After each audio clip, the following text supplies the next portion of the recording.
All right, so today we're diving into a masterclass on modern marketing.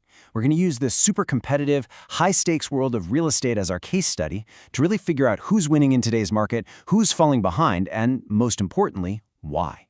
Let's dig in and see what separates the innovators from the obsolete.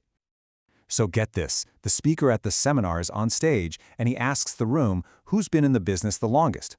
One guy puts his hand up, 31 years. Then he asks, okay, who's the newest? Another person raises their hand, just 2 weeks on the job. And that right there sets up this perfect conflict. In a world that's changing so fast, does all that experience actually guarantee you a win? Or is it the fresh perspective, the rookie, who has the real advantage? Who really comes out on top? So, let's start with the huge problem facing all the established pros out there. And hey, this isn't just about real estate, right? This applies to any industry that's getting completely turned upside down by new tech and new generations. The first big wake-up call is, well, it's pretty brutal. Your original customers, the people who built your career, they're aging out. As the speaker put it, they are literally disappearing. And that creates this massive, urgent problem. You can't just rely on the same old referrals and the same network that got you here. So, what's the move? It's pretty simple, actually. You can't just sit around and wait for the next generation of customers to stumble upon you using old-school methods.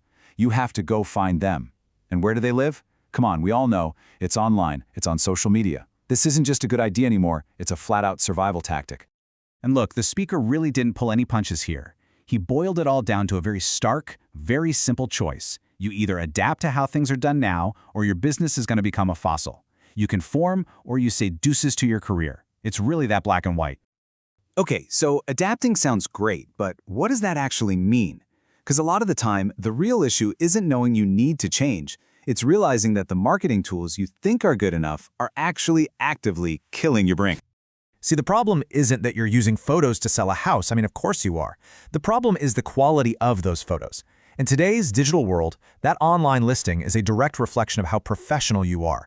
And for a savvy customer, bad marketing is a huge red flag. Oh man, the examples the speaker showed were just painful to look at. We're talking about those awful vertical cell phone pics.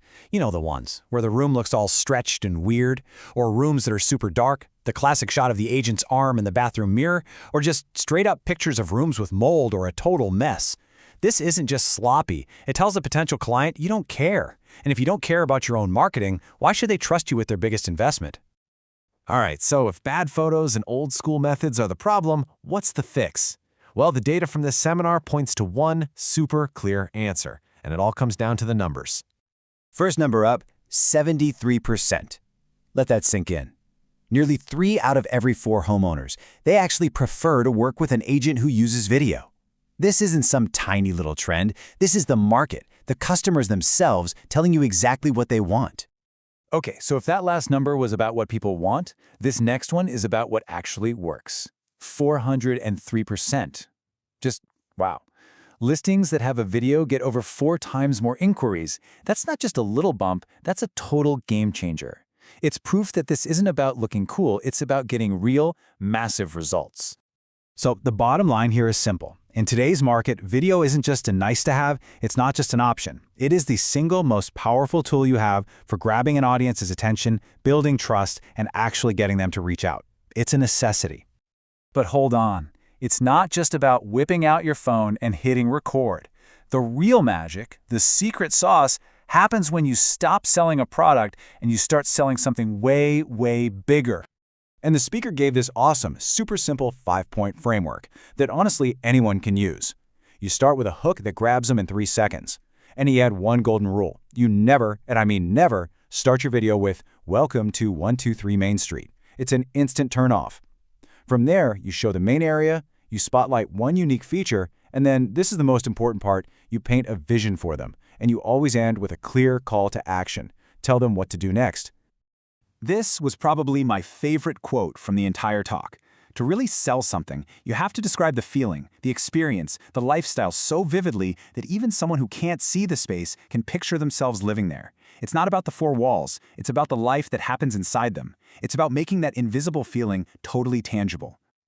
And to do that, you just need to know 2 simple little industry terms, A-roll and B-roll. A-roll, that's you, the expert, on camera, delivering the message. But the B-roll, the B-roll is where the magic happens. That's the beautiful, cinematic stuff. The shots of the neighborhood, the sunlight hitting the counter, steam coming off a coffee cup. That's the visual poetry that really sells the lifestyle. And this right here, this is the big mental shift you have to make. Stop selling a 3-bedroom, 2-bath house. That's just data. It's boring.